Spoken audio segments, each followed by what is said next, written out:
Je suis venu pour honorer, mais je suis aussi venu pour sanctionner. Mais d'abord, je veux honorer.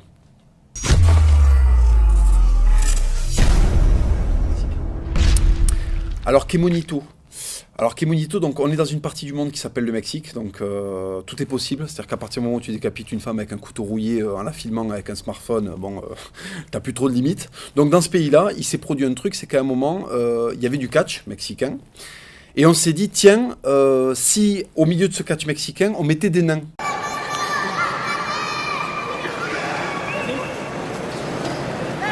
Pour faire honneur au Moyen-Âge. Parce qu'en fait, la dernière fois qu'on a pris des nains et qu'on les a mis sur scène pour faire rigoler des gens et faire payer des places, c'est au Moyen-Âge. Donc qu'est-ce qui s'est passé? Ils ont pris un nain qu'ils ont trouvé dans la rue à Mexico. Et en fait, ils lui ont mis un petit costume de babouche, le singe de Dora l'exploratrice, tu sais, un petit nain bleu, avec un côté, voilà, une petite touche de jaune. Il l'a appelé Kemonito. Alors, Kemonito, c'est un jeu de mots parce que Kemonito, ça veut dire qu'est-ce qu'il est mignon, et en même temps, Monito, c'est petit singe. Voilà.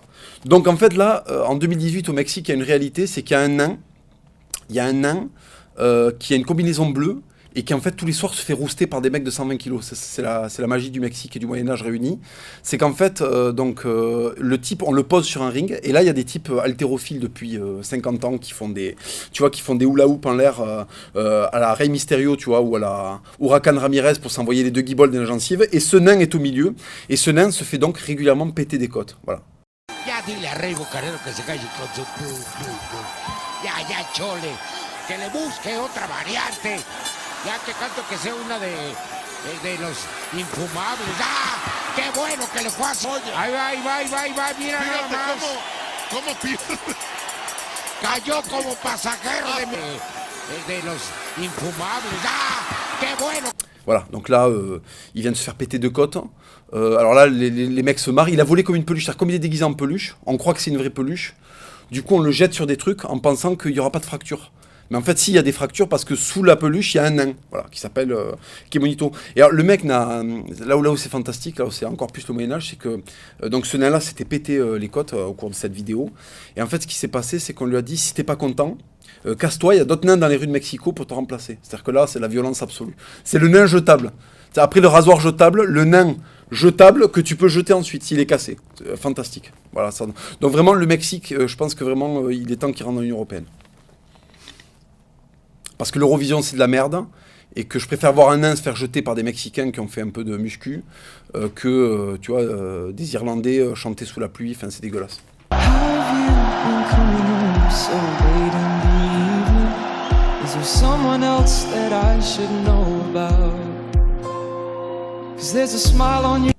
Alors, Saddam Hussein. Bon, Saddam Hussein, si tu veux, à partir du moment où tu as eu un père qui était un peu présent, chaque fois que tu vois Saddam Hussein, il y a un truc en toi qui se passe, tu te dis, tiens, le coup de babouche.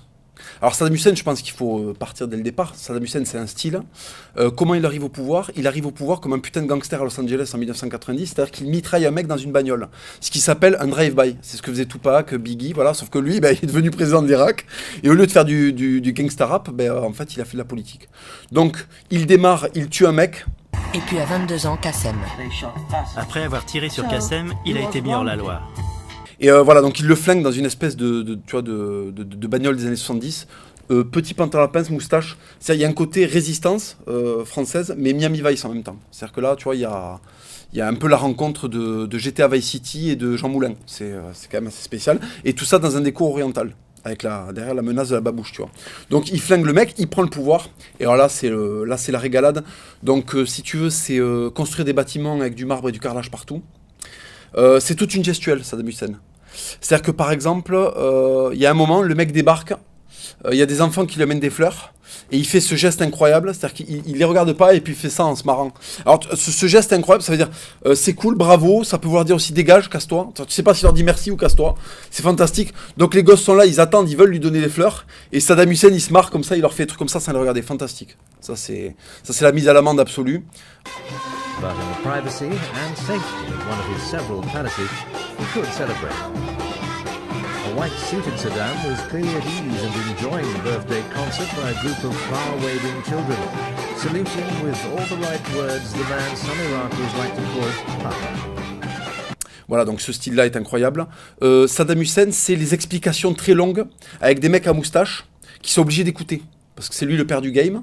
Donc en fait, quand Tony Montana parle, tout le monde écoute. Si tu veux, quand Tony Soprano parle, tout le monde écoute.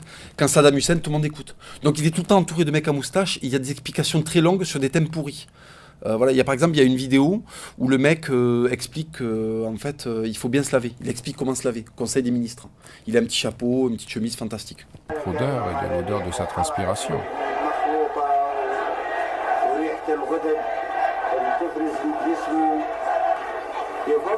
Si on ne peut plus. Voilà, donc Saddam Hussein, c'est ça. Alors Saddam Hussein, c'est ce côté-là, et Saddam Hussein, c'est quand même un mec qui vient de la street à la base.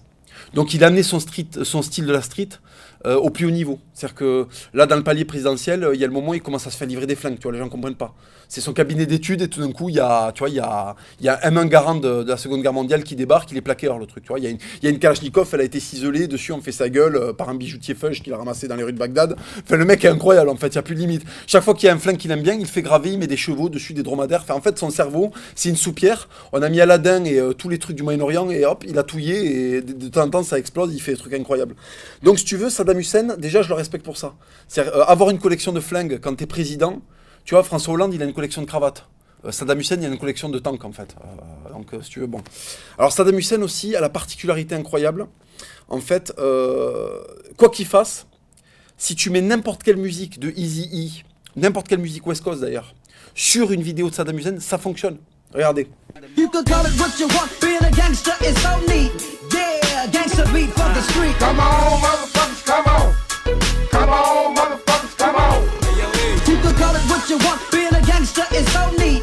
Yeah, gangster beat for the street. Voilà, ça marche. Si je mets notre musique, What's cracking? Rasa, it's your homeboy Mr. Criminal, and you are now listening to a product of the 90s production. So turn it up and bump that shit.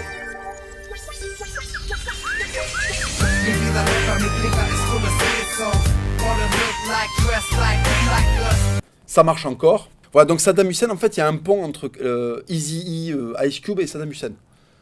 Et ça, en fait, c'est la marque du style absolu. C'est-à-dire qu'en lui, il y a un flow qui est incompréhensible. Tu le vois, même si c'est un enculé, même s'il a fait des trucs de fou, tu l'aimes. Tu l'aimes parce que, si tu veux, bon, avoir un béret, une moustache, se tenir le ventre. C'est-à-dire que des fois, il dit bonjour, il fait des Hamdoullah de racaille comme ça. C'est incroyable.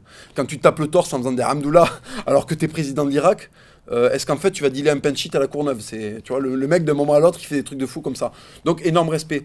Pour son anniversaire, qu'est-ce qu'il a fait, Saddam Hussein, pour son anniversaire? Il a commandé un cheval blanc, il a fait défiler toute la putain d'armée, il était sur son petit cheval blanc, il le faisait trotter comme ça, sur un pont. Donc, je rappelle le principe du pont, c'est deux mains qui tiennent des sabres croisés.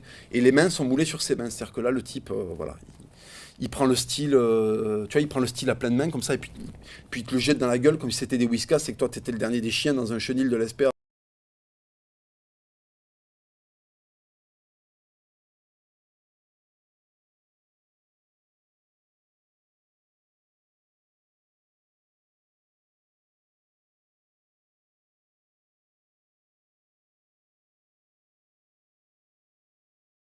Respecte énormément pour ça. Il a un frère qui s'appelle Ali, surnommé par la suite Ali le chimiste. Alors je suis très friand de ce genre de petit surnom parce que Ali le chimiste, si tu veux, c'est le moment où il y a le monde arabe, Ali, qui rencontre la chimie. Tu sais, ce monde où en fabriquant des petites choses comme ça méticuleusement, tu peux faire brûler des gens, fabriquer du napalm, asphyxier 200 millions de Syriens avec une bombe. Donc voilà, donc Ali le chimiste, c'est la rencontre d'un tableau périodique en arabe, tu vois, avec la violence absolue. Donc là, voilà, il touille. Tu vois, c'est un arabe avec des pipettes en fait. Et là, qu'est-ce qui se passe? 200 millions de cures de gazé. Voilà. Bon, après, le mec envahit tous ses voisins, parce que c'est un Mac. Il supporte rien. Dès qu'il y a un mec qui parle mal, bon, le Koweït, ta gueule. L'Iran, ta gueule. Une guerre qui a duré 10 piges. Les frontières n'ont pas bougé. Alors, il faut aussi saluer ça. C'est que Saddam Hussein fait la guerre. Mais même à 50 balais, il continue à aller vérifier le matos. Ça, je respecte beaucoup.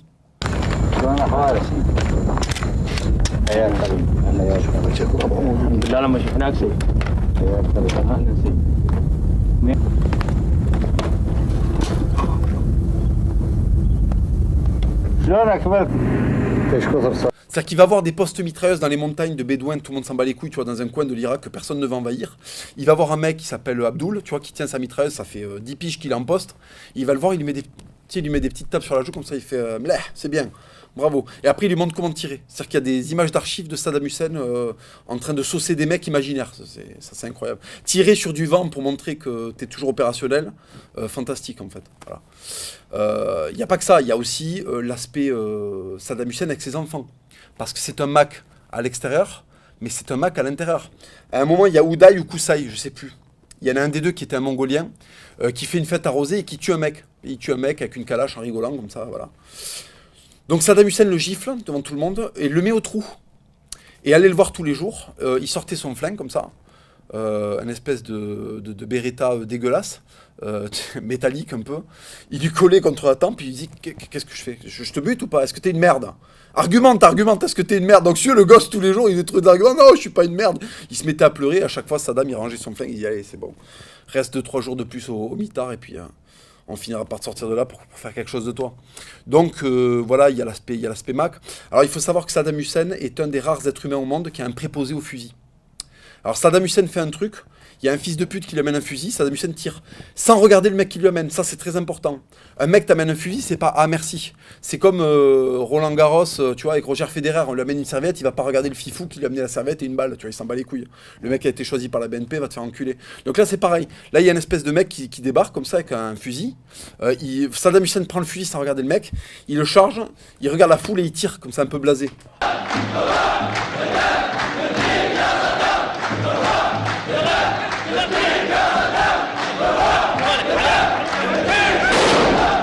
Genre, c'est ça que vous voulez? Eh ben voilà, tiens. Et tu vois, il leur donne. En fait, pourquoi Saddam, en fait, il était adoré même par des gens qui l'affamaient? Parce qu'il avait du style. Tu vois, le style, il plaçait le style au-dessus de tout. Il débarque, inauguration d'hôtel, bam! À un moment, c'est fantastique. Il y a un couscous. On lui fait un couscous. Le mec est invité, il s'assoit sur un siège.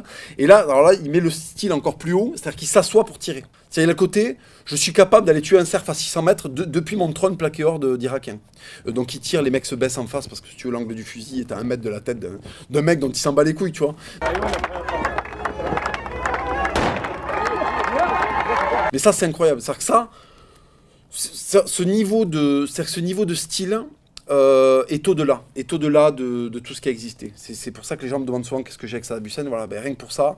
Alors il y a la danse de Saddam Hussein. Le roi Enoch, à très juste titre, a dit que Saddam Hussein est le seul être humain sur Terre qui avance en reculant. Donc en fait, c'est pas faux. Il y a un côté moonwalk de l'horreur, moonwalk des T-35 dans le désert.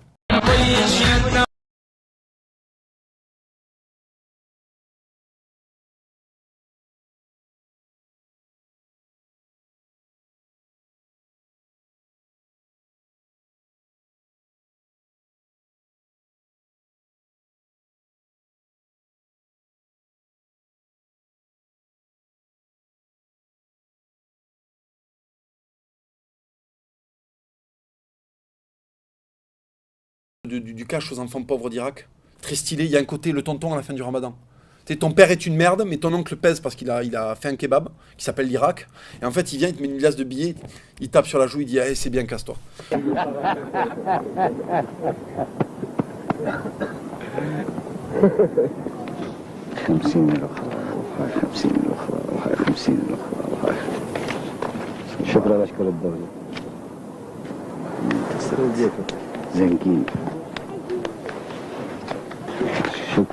Donc ça, voilà, je respecte à fond. Alors, autre caractéristique de Saddam Hussein incroyable, c'est le rire de Saddam.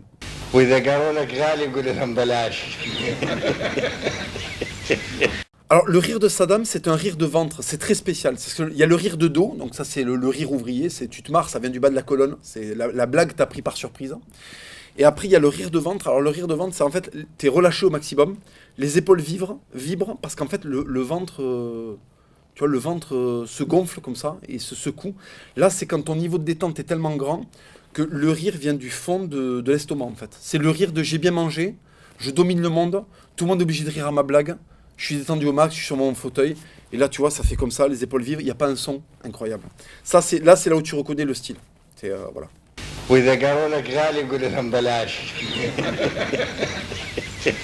Alors, la propagande de Saddam Hussein, c'est incroyable parce qu'il fait défiler des mecs. C'est le seul, je crois, c'est le seul dirigeant au monde qui a un gang de braqueurs en régiment.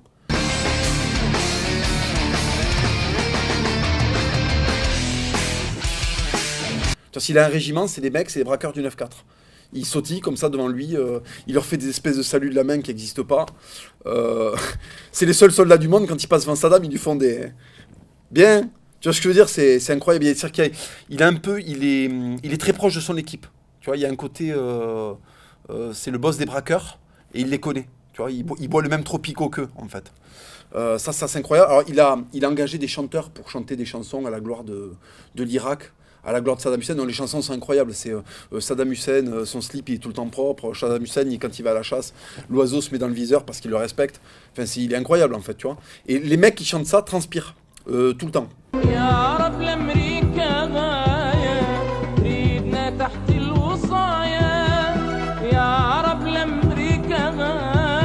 Pourquoi il transpire? Parce qu'en fait, s'il se chie dans les paroles, il se fait démonter. Déjà, il n'y a pas de fond vert, c'est-à-dire qu'on peut pas récupérer. Là, il chante devant un truc qui a été peint. C'est-à-dire qu'il y a un fils de pute qui est venu avec un aérosol, comme ça, qui a fait un graphe qui représente une tour de contrôle et une mosquée dans les nuages, tu vois. Et lui, il a un costard en plastique, interdiction de se chier. Moi, ce genre d'ambiance, je respecte au maximum. C'est-à-dire que tout le monde est bien à sa place, ça déborde pas. Parfait. Donc Saddam Hussein aussi a une particularité, c'est que quand il fait une fête, il invite ses potes, parce qu'il n'est pas du genre à renier. Tu vois, genre, je peux plus vous fréquenter. Il est né bédouin, donc en fait, quand il est au pouvoir, il ramène des bédouins. Donc t'as des mecs avec pas de dents qui font des danses comme ça. Tu vois, il reçoit le ministre de l'Intérieur de mes couilles de Corée du Nord ou des États-Unis, et il lui dit tiens, on va voir un spectacle. Il assoit, il y a un méchoui, on lui amène du mouton mort grillé, tu vois. Et les mecs regardent deux bédouins en train de faire une danse, où à un moment il y a un mec qui va se faire décapiter, tu vois. Donc c'est deux blédards comme ça qui rigolent, tac, tac, incroyable.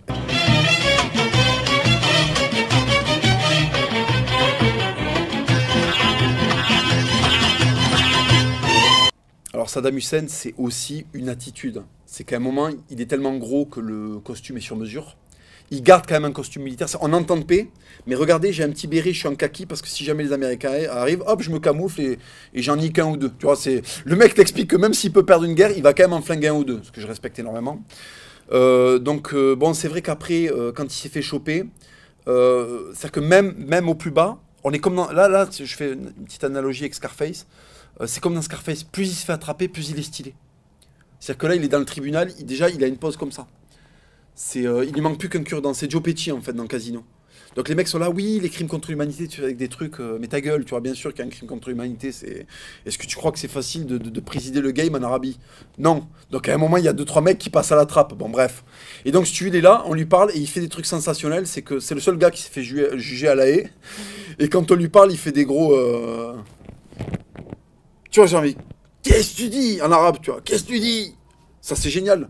On dirait vraiment un gros carrossier marocain, tu vois, on arrive, on lui dit, ouais, non, mais là, ma voiture, mais qu'est-ce que tu racontes? Tu vois, il t'ouvre le coffre, il dit, mais regarde, qu'est-ce qu'il y a? J'ai huilé les circuits, là, qu'est-ce que tu me racontes? لا اتفقنا على ان لا نتفق ضمان سير العدالة اتفقنا لا غير هي عداله يا اي سيدي يلا خلينا العداله على صفها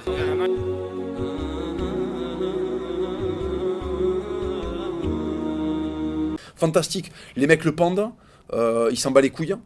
Il le montre qu'il s'en bat les couilles. Il y va, il dit, allez, serre là un peu. Là. Le mec le serre, ils sont tous en cagoule parce qu'ils ont peur. Tu te rends compte, ils tuent Saddam. Ils se mettent quand même en cagoule pour pas qu'il revienne, au cas où. Parce qu'il y a la possibilité que Allah décide que, bon, au bout d'un moment, Saddam, tu pesais tellement dans le game, on va te remettre sur terre. Alors, déjà, il faut savoir qu'Allah a de fortes chances d'aimer Saddam Hussein parce que Saddam Hussein a écrit le Coran avec son propre sang. Bon, là, si tu veux... seul Franco aurait pu faire ça avec la Bible. Tu vois, Franco, c'est bien le style à prendre son sang. Bon, les transfusions en Espagne, pas trop, tu vois, on a évité. Mais si tu veux, en Irak, c'était déjà bien au point, il l'a fait. Donc, quand même, respect. À ce niveau-là, Saddam Hussein, je pense que... Voilà. Il y a un deuxième gars aussi que je voudrais aborder très brièvement, c'est Valjak.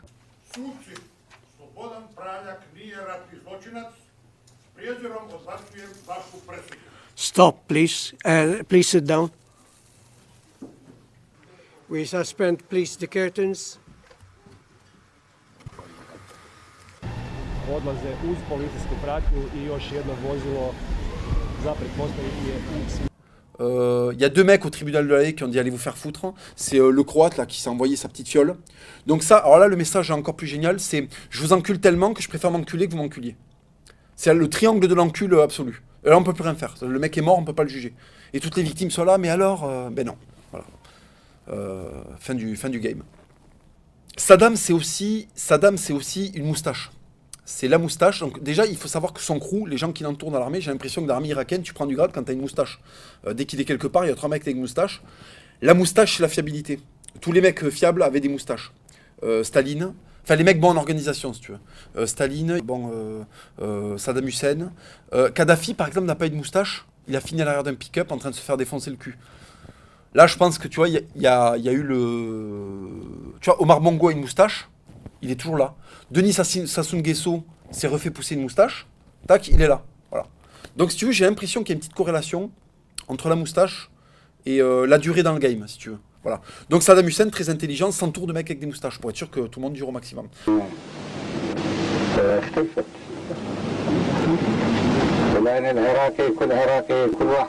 Là, on voit bien que Saddam Hussein est entouré par des mecs qui n'ont absolument que des moustaches, ce qui est la garantie de la qualité de son règne. Alors Jean Lassalle, ça me fait penser...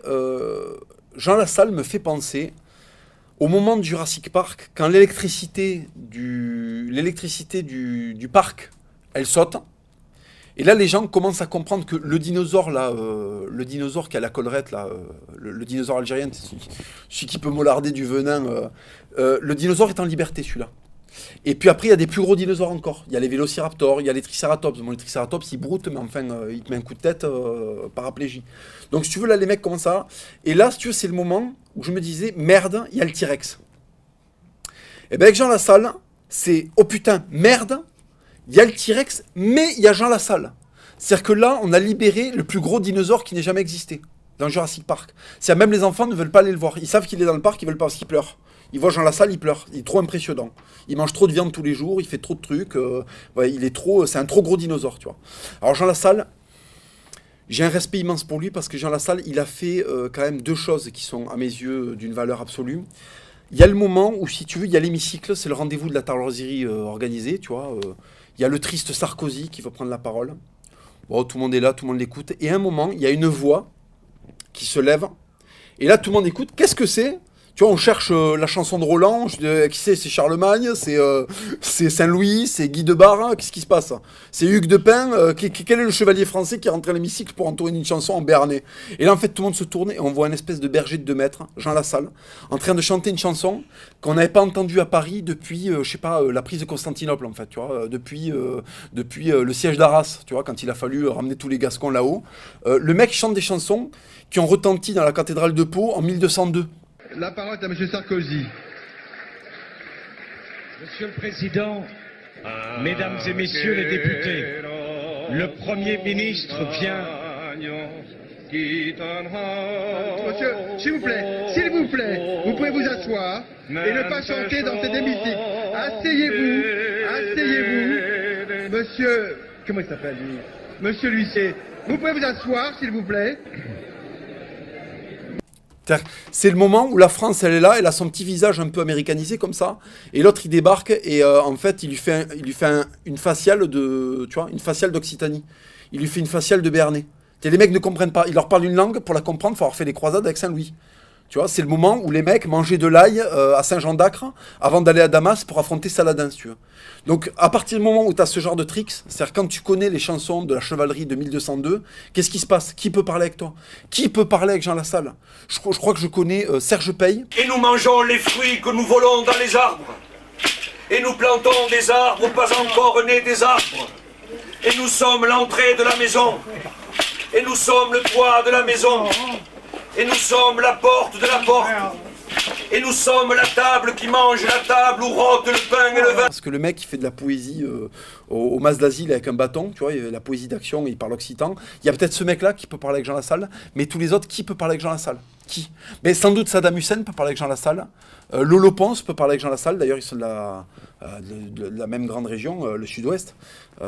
Et si tu veux, Jean Lassalle vient, tu crois que tu vas aller au musée, et en fait, le musée te tombe dessus. Tu voulais pas aller au musée, tu voulais aller au cinéma de fils de pute pour aller voir des effets spéciaux de Tarlouse en 3D. Et tout d'un coup, le musée de Pau, tu vois, te tombe sur la gueule comme ça. T'es là, dis, mais maman, moi je voulais voir de la merde au cinéma. Et non, en fait, hop, Jean Lassalle. Alors Jean Lassalle, si tu veux, c'est un mec à un moment... Alors, ce qui s'est passé, c'est que bien entendu, comme il représente un truc tellement à l'ancienne, si tu veux, tu peux pas avoir un lifestyle où tu vas au Starbucks et où tu vas amener ton chien se faire toiletter. Et accepter que dans le monde, il y ait un mec comme Jean Lassalle qui soit en liberté. Donc qu'est-ce qu'ont fait toutes les tarlouses du système ? Ils ont commencé à se moquer de lui. Canal+ s'est moqué de lui, on s'est moqué de lui. Pourquoi ? Parce qu'en fait, son à l'anciennitude nous met dans des situations où, bien entendu, quand on se met à côté de lui, on sent qu'on est devenu des merdes. Jean Lassalle est en permanence un rappel qu'on est devenu des merdes. Le mec est berger. C'est-à-dire que le mec, à un moment, il se met torse nu, il fait du motoculteur. C'est le Rambo agricole. Tu vois, je veux dire, à un moment, Rambo, il est torse nu, il tue des Vietnamiens parce qu'il n'est pas content que la guerre du Vietnam, il l'ait pas gagnée. Jean Lassalle, il est pas content que la guerre de l'agriculture, on l'ait pas gagnée, donc il se met torse nu, il commence à m'autoculter des endroits où il y a des cailloux. Égalité des chances sur l'ensemble du territoire, égalité des chances sur l'ensemble du territoire, égalité des chances sur l'ensemble du territoire. Tu vois. Et en fait, c'est pas Jean Lassalle qui vibre, c'est le motoculteur et la terre. Tu vois, c'est tellement que lui, il a des appuis. Ça, c'est fantastique. Et t'as la tarleuse de Canal à côté qui est là. Il met des bérets, oui, il met des bérets parce que voilà, c'est un mec à l'ancienne. C'est-à-dire qu'en fait, il vient, encore une fois, c'est Doc et Marty, ils sont partis le chercher en DeLorean. Il en est, mais il vient de 1802, en fait, tu vois. Il mange jamais de sucre, Jean Lassalle. Le sucre, c'est à Noël. Tu vois, la confiture, c'est à Noël. Le reste de l'année, il prend des ceintures, il les fait bouillir dans l'eau, il met des orties pour le goût, il mange des soupes de ça, tu vois. Il peut pas manger un plat. Si tu lui donnes un plat où dedans, il y a tout d'un coup, je sais pas, tu vois, de la mousse au chocolat, il comprend pas. Il croit que c'est une fête religieuse. Tu vois, il va regarder, il va faire où sont les oranges. Tu vois, je veux dire, tellement qu'il est ancienne. Donc ce mec-là, je le respecte. Jean Lassalle, je le respecte et d'ailleurs, je le soutiens. Sache, Jean Lassalle, que je te soutiens parce que t'es le dernier chevalier du Béarn, tu régales. Il a fait une putain de grève de la faim. Qu'est-ce qui se passe? Le mec fait une grève de la faim, il perd 20 kilos. Qui fait ça? Même Coluche, qui était un mec, bon, il est comme il est, mais il disait quand même certaines choses qui étaient vraies. Il l'a pas fait vraiment, sa grève de la faim, on le sait. Jean Lassalle, il s'est mis en danger physiquement. Et après, bon, ben voilà, ben, il va chanter en occitan dans l'Assemblée, si tu veux. Bon, là, qui peut répondre quoi? C'est fini.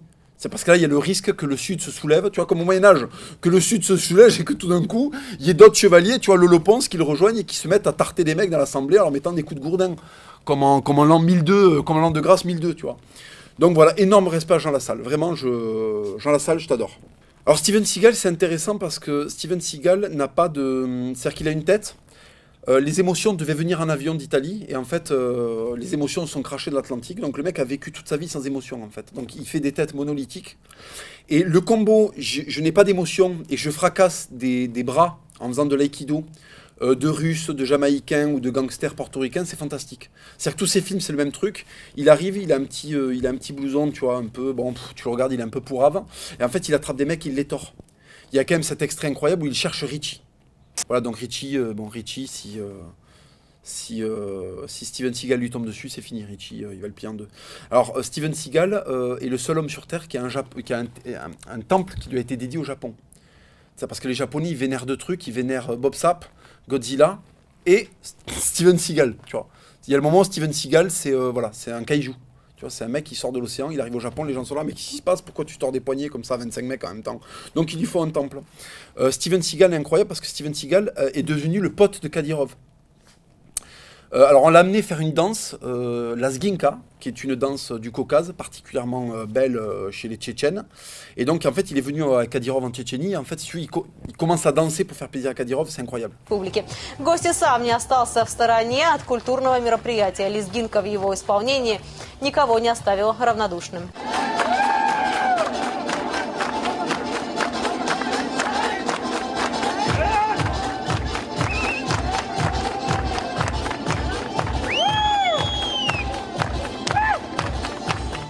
Là c'est incroyable, c'est-à-dire que là en fait on dirait un ours qui essaie d'attraper du miel imaginaire. On dirait qu'en fait il est en train de faire une clé de bras à la couche d'ozone. Tu vois, l'oxygène prend une clé de bras. Après que Steven Seagal ait dansé, l'oxygène a le bras cassé. Ça là c'est fou. On a l'impression, il manque plus que la chaîne, tu sais, pour qu'il y ait un montreur d'ours à côté. Steven Seagal, vraiment merci pour ce que tu as fait parce que. Et puis il y a l'aspect obèse, c'est-à-dire qu'il est devenu obèse. Il continue à casser des poignets mais très lentement. C'est que là les méchants doivent venir le voir pour qu'il les encule. C'est plus comme avant où il allait les choper, il les éclatait. Là, les mecs viennent à lui, il est comme ça, tu vois. Il leur attrape la main, il la tord un peu, il les déboîte et allez, le prochain en suant. J'adore. C'est un peu le Saddam Hussein des arts martiaux. Il a ce côté-là, rire de ventre, voilà. Les lunettes jaunes sont incroyables. De toute façon, passer la cinquantaine, quand tu commences à foutre des lunettes jaunes pour être dans des séries.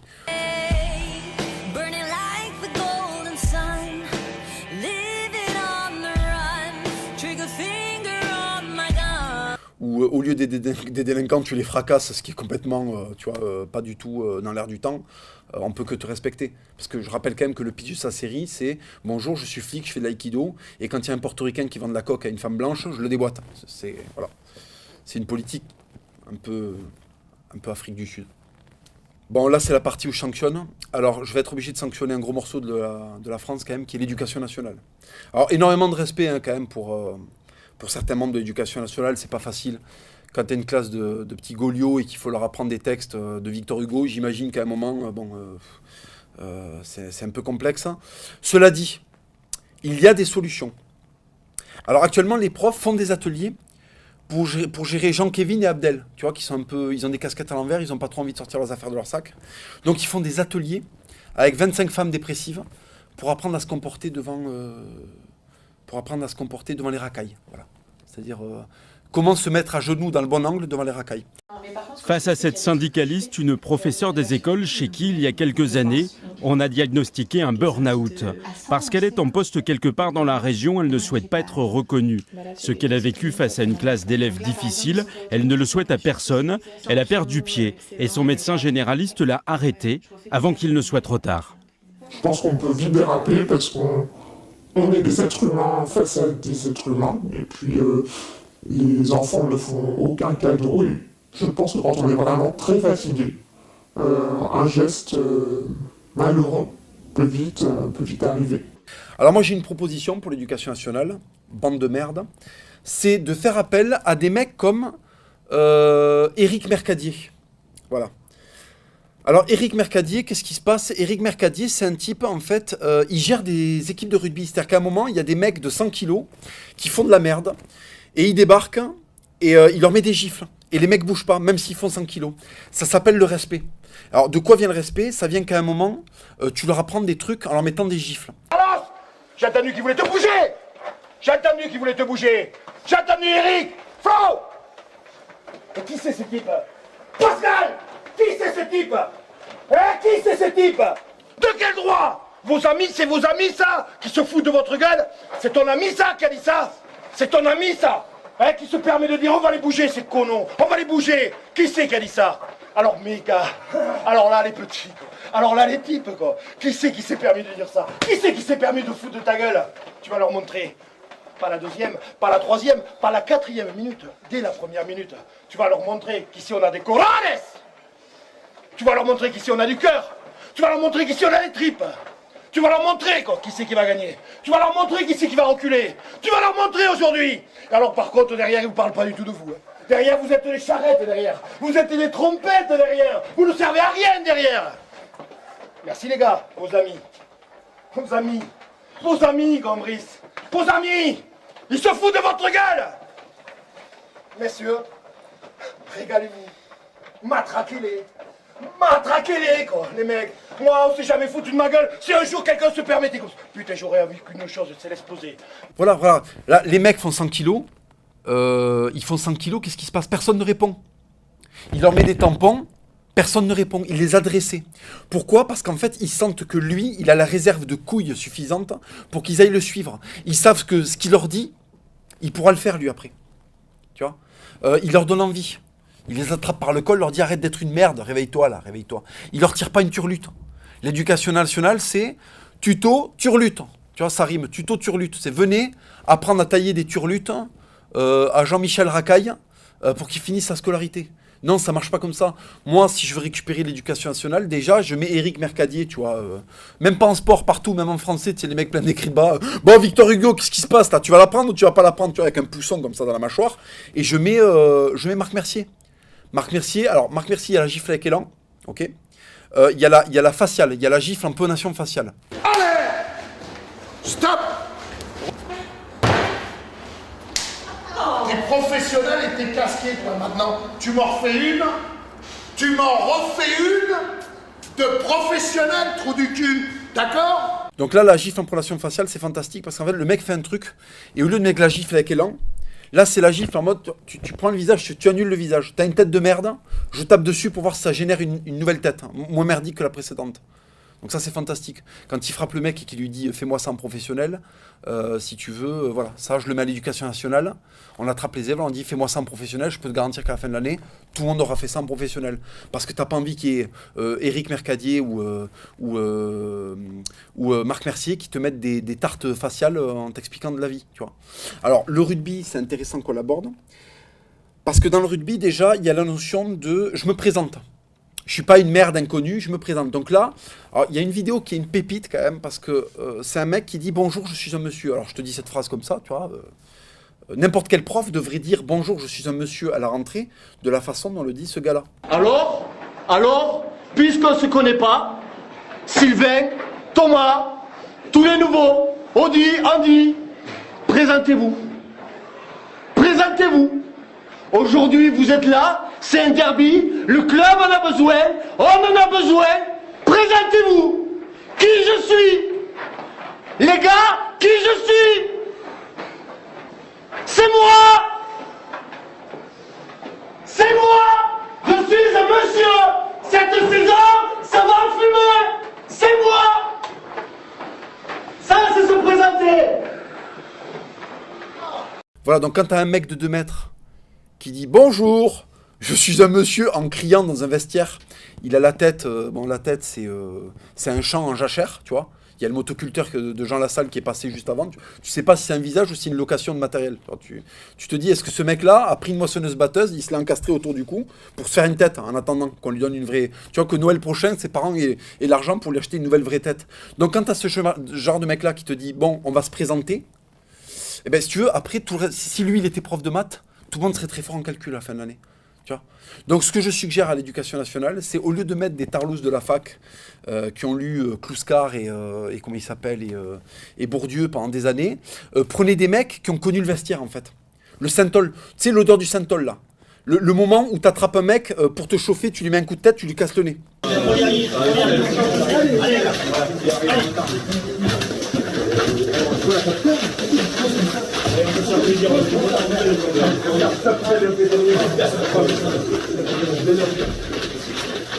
Ça c'est les ambiances rugby. Là ça sent le synthol, les mecs sont blessés avant match. Ça n'a même pas démarré, il y a déjà des mecs qui sont blessés. Là c'est fantastique, là c'est la Mongolie. Alors là c'est même plus le Moyen-Âge, j'avais expliqué déjà qu'avec le Lopons on était à l'époque de la Gaule antique. Là au rugby, quand tu mets un coup de tête à un mec, le match n'a pas démarré. Là, je pense que c'est les Visigoths contre Attila le Hun au champ catalonique. Si tu veux. Là, il n'y a plus de règles. Tu peux prendre un mort, te protéger avec, le jeter sur un type. Tu peux couper un bras pour faire des parades avec. Enfin, ça y est, c'est là. Si pour chauffer ton pote, tu lui pètes le nez, là, on bascule dans un siècle qui n'existe plus. Merci de faire foutre ta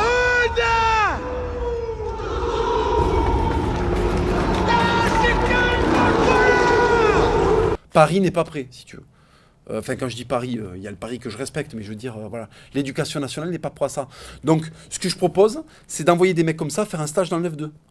Tu vois, quand ça va commencer à papoter, coup de tête, on va voir si la concentration s'améliore.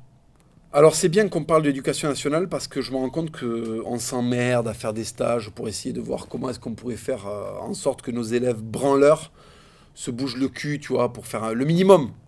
Tu vois, le minimum. Bon.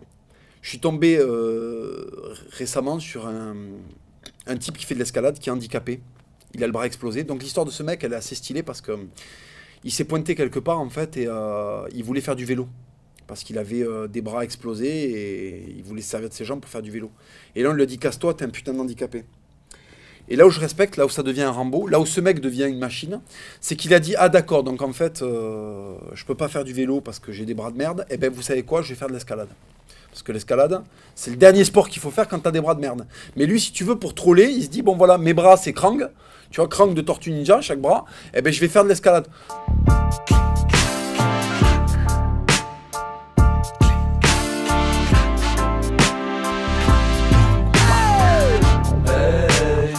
Je range, je claque, je passe. Clic-clac, je range, je claque, je passe. Clic-clac, je range, je claque, je passe. Clac-clac. Bon, déjà, si tu veux, bon, il a une tête, tu sens que à Leroy Merlin, il est en fin de série, tu vois, entre le marteau et la scie sauteuse. Mais c'est pas grave, parce qu'à un moment, il y a les couilles. C'est-à-dire qu'encore un chevalier, encore un chevalier. Ah d'accord, je peux pas faire du vélo, je vous encule, je vais gravir des montagnes. Le mec avec des bras, mais il est vraiment handicapé des bras, c'est-à-dire qu'il risque sa vie en fait quand il fait de l'escalade. Ben, le mec monte.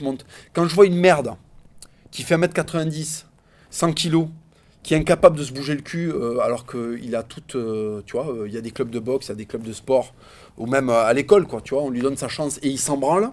Il préfère rentrer à la maison, regarder Nabila se branler et boire du Mirinda. Et ben à la place de faire ça, enculé, essaie de faire de l'escalade, parce que si un handicapé arrive, essaie de le faire toi aussi. Donc maximum de respect pour ce gars-là, vraiment, je lui témoigne mon admiration la plus grande. Ça, c'est un sportif. Moi, je le mets au même niveau que la boxe. Là, on est au-delà du tennis, là, si tu veux. Là, on est sur, tu vois, c'est pas du ping-pong, là. Enfin, je respecte, hein. Non, je respecte pas. Mais on est quand même au-delà de, tu vois. C'est-à-dire que là, on arrive presque au moment où le mec est équivalent en termes de coups à un boxeur. Voilà.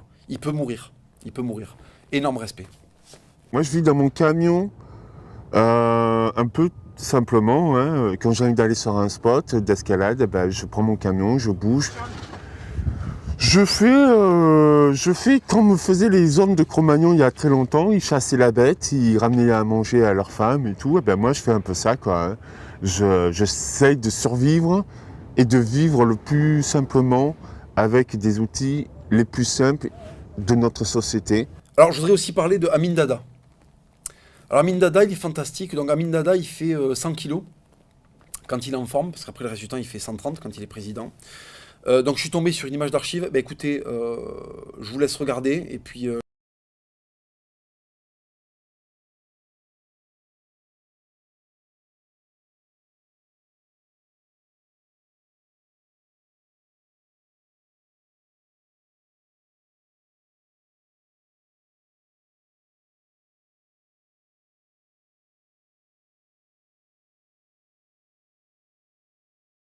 C'est fantastique. Donc là, il y a Amin Dada. C'est au début de son règne. Le mec, il fait 50 degrés. 225 médailles, 130 kilos. Casquette militaire, la classe. Et en fait, qu'est-ce qui se passe? Il y a des observateurs étrangers. Et là, il y a un gosse. Et en fait, il y a un gosse de 6 ans. Et le gosse de 6 ans, il est déter. Il fait des gros saluts comme ça, militaires. Tu vois, on le médaille. Et on lui dit bravo. Tiens, une Kalachnikov, une médaille. Tu vois, quand tu vois un truc comme ça, il y a un mec qui est fantastique. Il regarde ça, il est choqué. Regardez.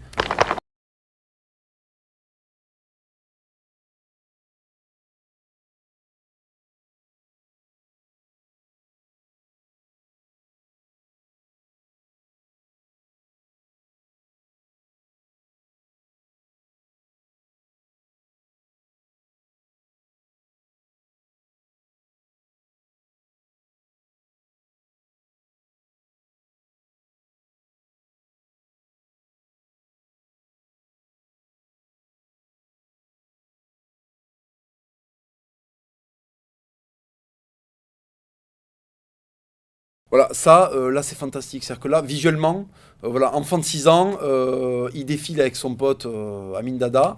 Hop, il est médaillé devant les grands. Ta Kalachnikov, allez. Voilà, ça, je pense que c'est pareil, tu vois, un petit truc comme ça, en France, c'est bien. T'as bien rendu service à ton pays. Voilà une Kalachnikov et un magret de canard, bravo. Tu sais, en 1936, pendant la guerre civile espagnole, les anarchistes se battaient contre les franquistes. Donc l'Espagne est violente, et tout d'un coup, il y a la violence de l'anarchisme espagnol qui rencontre la violence du fascisme espagnol. Tu vois. Et les mecs se faisaient des atrocités. Et il y a eu le moment, si tu veux, où les anarchistes espagnols, ils ont commencé à déterrer des morts pour les refusiller. Tu vois ce niveau de violence? Quand il n'y a plus assez de vivants à flinguer, tu vas dans une cathédrale, tu sors des corps qui sont là depuis 300 ans de nonnes et de prêtres et tout, tu vois, le sacrilège absolu. Ils sortent ces gens-là, ils les mettent dehors au soleil, là il fait 40 degrés comme ça à Barcelone, à 3h de l'après-midi. T'as les enfants, ils sont en train de goûter comme ça, tu vois, ils sont en train de jouer au ballon au Barça là. Et tout d'un coup, t'as des anards qui sortent des cadavres et ils les fusillent. Ils refusillent les morts. Donc en fait, quand t'en es au niveau où tu commences à fusiller les morts, là t'es quand même bien dans la violence. Tu vois, là on est bien dans la violence. Mon bouquin, on sort les morts, on les fusille, on les brûle et après on fusille les mecs qui les ont fusillés. Pour être les derniers à avoir fusillé. Et après, on se fusille nous-mêmes. Tu vois ce niveau de violence? C'est l'apocalypse. C'est-à-dire, c'est le moment où il y a un mec, il en a marre du Vietnam, il a du napalm, il le lâche sur les Viettes, ça le gonfle, il le lâche sur ses potes. Tu dis, ah, c'est bon là, stop, tout le monde va brûler à 3000 degrés Celsius, j'en ai plein le cul. Moi, je rentre en Oklahoma, là, tu vois. Ce livre, c'est ça, c'est le ras-le-bol. Dedans, je fusille tout le monde. C'est une convocation. Les mecs entendent leur nom, ils arrivent, c'est comme dans Les Affranchis. Ils passent une pièce, paf, on leur tire dans l'oreille. Tu vois, il y a Joe Pesci, comme dans Joe Pesci, tu sais, dans Les Affranchis, il rentre, il y a un mec, il fait un bisou, il y a une accolade, il y a l'aspect accolade. Et là, paf, on lui tire dans le casque. Voilà, c'est pareil. Là, je convoque des gens, je dis, ah, au fait, toi, eh ben, t'es un gros fils de pute. Et là, sanction. Tu vois. Alors après, il y a des gens que je mets au pinacle, que j'honore, voilà. Mais il y en a d'autres, je les défonce parce qu'ils méritent. Parce qu'en fait, on est dans un siècle où tu peux pas arriver sur un type, monter une équipe, faire toc-toc, bonjour, je suis un monsieur, tiens, j'ai un gourdin, je vais t'exploser. Tu vois, tu m'as énervé, t'as dit un truc qui m'a énervé. Ou par exemple, t'es pas drôle. Tu vois, frapper comme ça, je sais pas, chez Kev Adams, bonjour, je suis un monsieur, je vais t'exploser l'occipital, tu m'as énervé. Tes 3 derniers films, c'est de la merde. Tu peux plus faire ça. Donc, si tu veux, maintenant, je suis obligé de les flinguer avec des livres.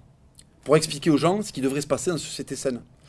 Je vais revenir là-dessus. Au Moyen-Âge, tu vois, je suis allé à Carcassonne, musée de la torture. Fantastique.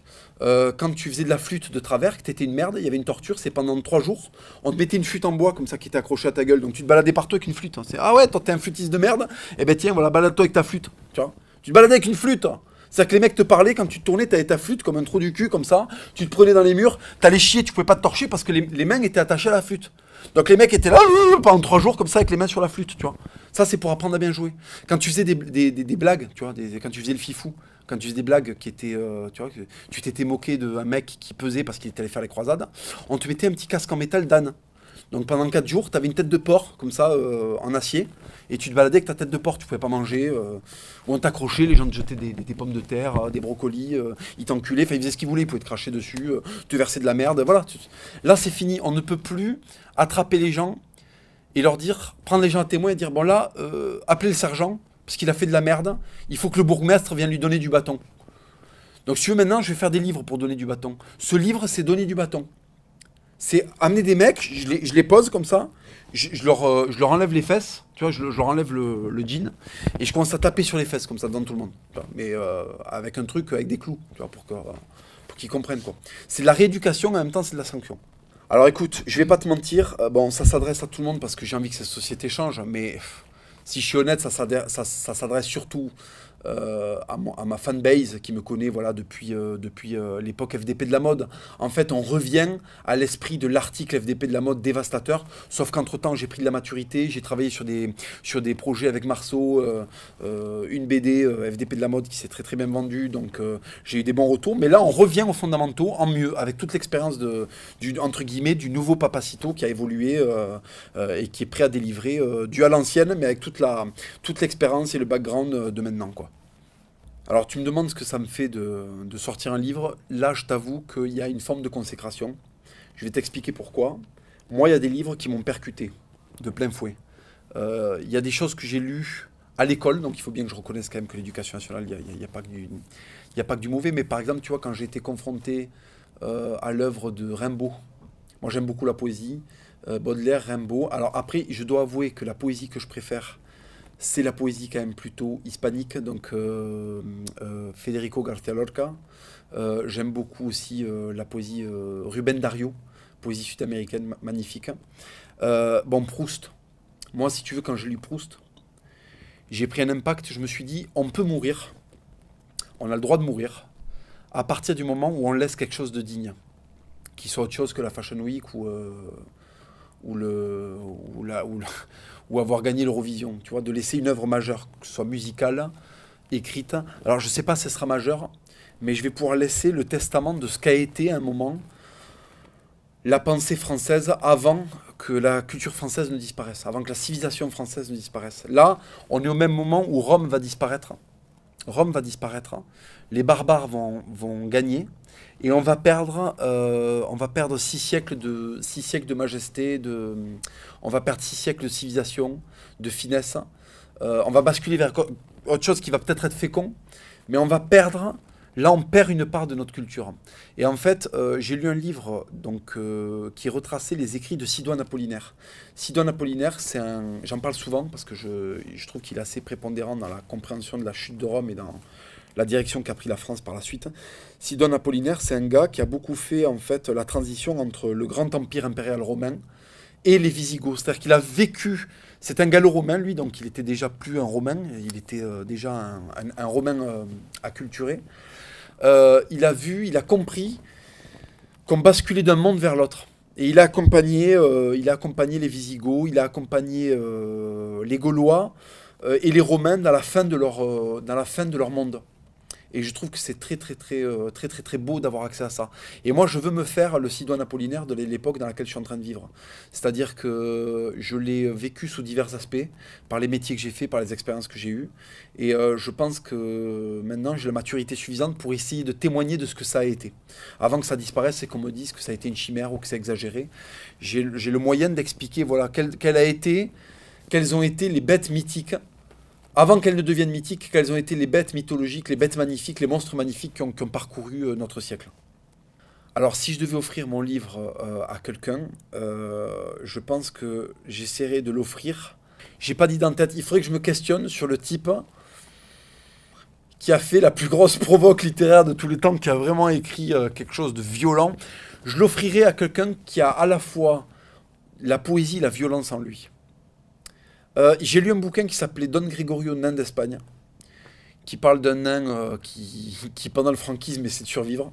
Donc là, on veut très fond de la violence, mais c'est pas assez violent et c'est trop par rapport à l'Espagne.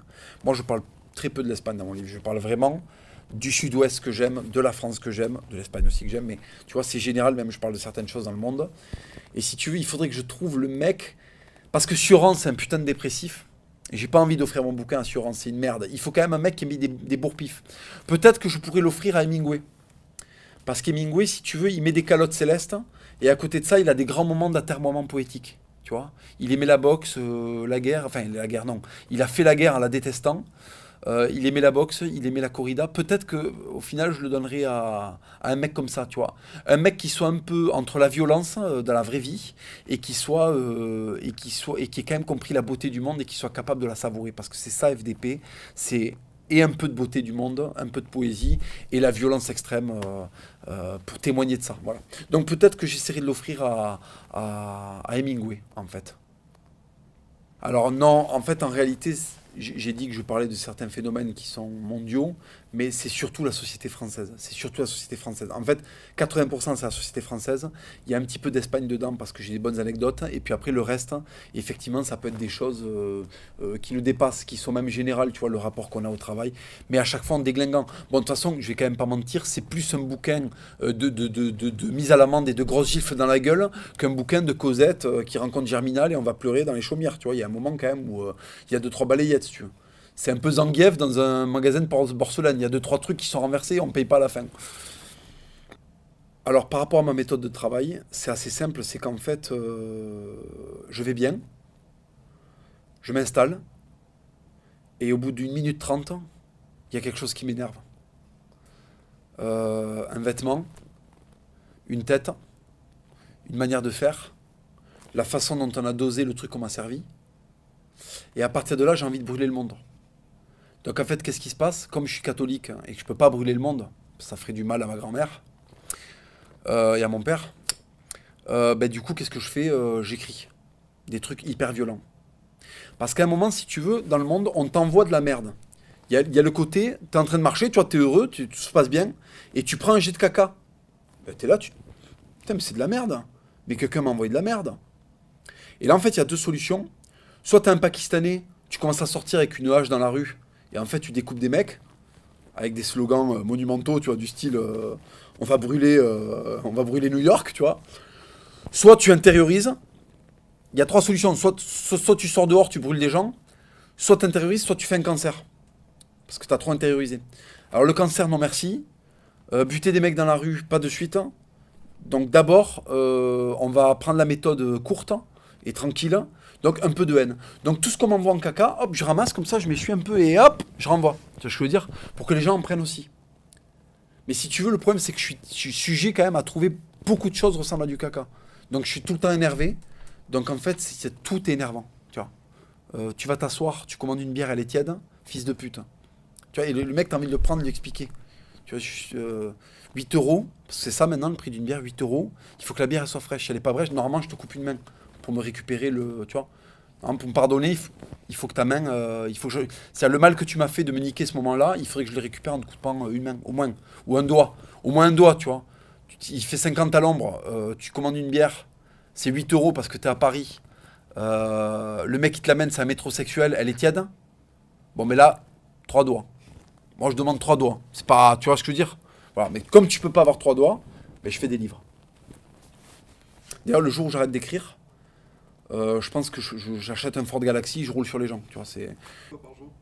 Alors, c'est pas par jour. Ce qui se passe, c'est qu'en fait, comme je t'ai dit, j'interagis avec le monde extérieur. Tu vois, j'interagis avec la vie. C'est comme une tapette. Tu vois les tapettes à rats? Une tapette à rats, c'est tendu tout le temps. Ça fonctionne qu'une fois. Et là, je suis comme une grosse tapette à rats dans un coin comme ça. Tu vois, j'ai un morceau de gruyère. Pas de problème. Moi, je suis là, je cherche la merde à personne, tu vois.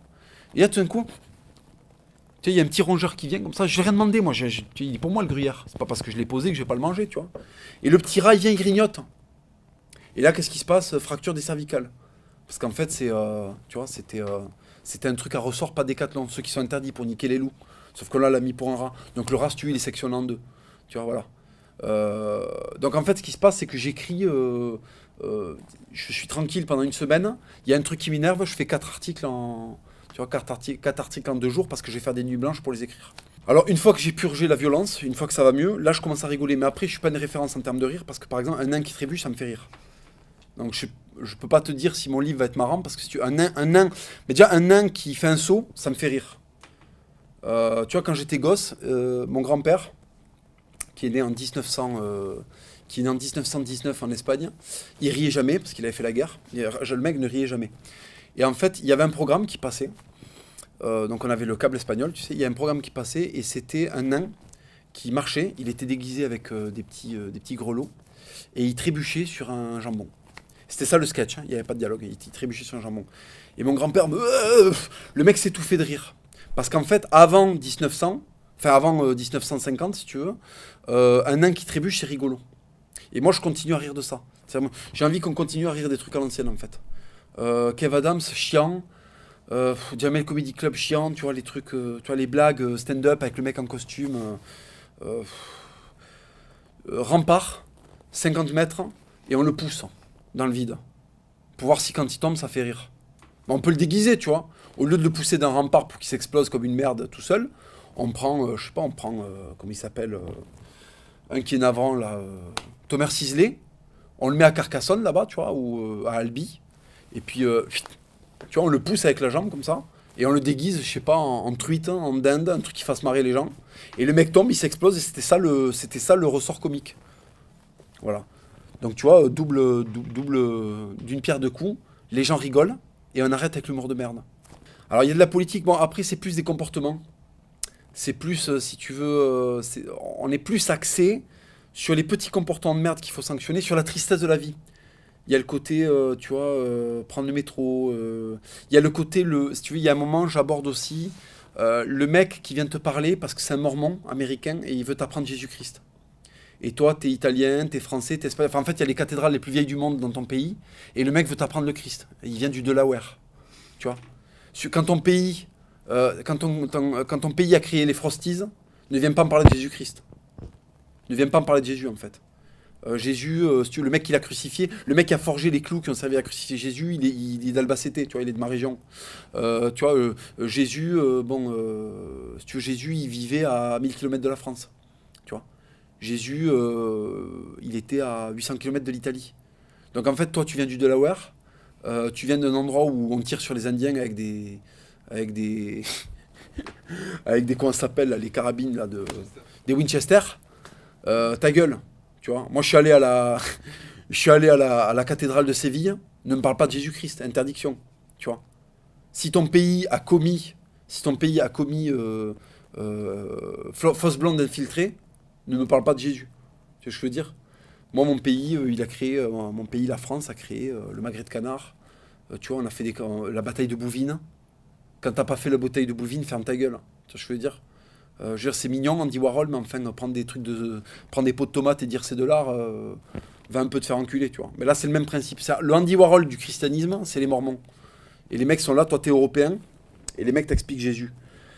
Bon, mais ça, c'est pareil, tu vois. Je pense qu'avec, peut-être qu'avec les remparts, il y a un truc à faire. Il y a un truc à faire général, où à un moment, il faudrait faire monter plein de mecs sur les remparts, et puis les pousser avec des déguisements. Ça durerait une journée, tu vois, comme le Puy du Fou. Cette année, le thème, ça va être on pousse des enculés dans le vide pendant une semaine. Et là, là tu mets tout le monde, tu vois. Les mecs de Canal+, voilà, Thomas Sisley, hop, hop.